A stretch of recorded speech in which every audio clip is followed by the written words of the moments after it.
Sejak 2 pekan terakhir, ternak kerbau milik warga di Desa Terusan, Kecamatan Marosebo Ilir, Kabupaten Batanghari mati mendadak akibat terjangkit penyakit ngorok atau septisemia epizootia.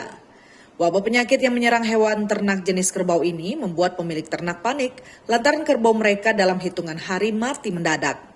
Rata-rata kerbau yang diserang penyakit ngorok pada usia muda, bahkan ternak yang sudah terjangkit tampak terlihat lesu dan tidak mau makan.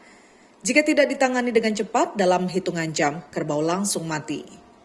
Menurut warga sekitar, jika ditotalkan selama wabah menyerang, di Desa Terusan ini sudah hampir 100 ekor yang mati. Kalau sehari itu sampai kemarin yang puncak itu sampai 8 ekor. Yang mati sekarang dari sana 7, di sini berapa Pak Ji? Sekitar 5. Itu 12 ekor yang mati modal. Mati modal. Jadi total yang terkena penyakit ini berapa banyak? Ini yang masuk di kawasan ini yang hampiran 100 ekor. 100 ekor kerbau sudah Ya.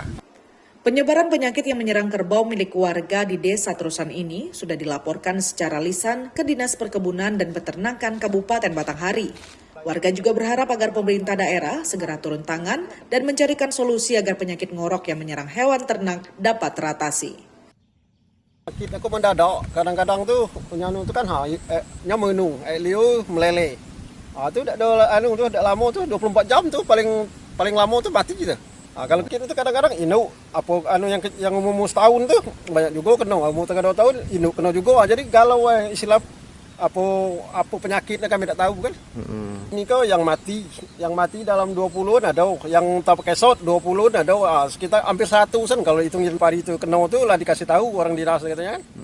Untuk mengurangi kerugian dan kematian jauh lebih banyak lagi, sejumlah peternak terpaksa memotong hewan ternaknya dan menjualnya dengan harga yang jauh lebih murah. Selama 2 pekan terakhir, peternak kerbau di Kabupaten Batanghari mengalami kerugian mencapai 10 miliar rupiah. Jumadi, Kompas TV Jambi.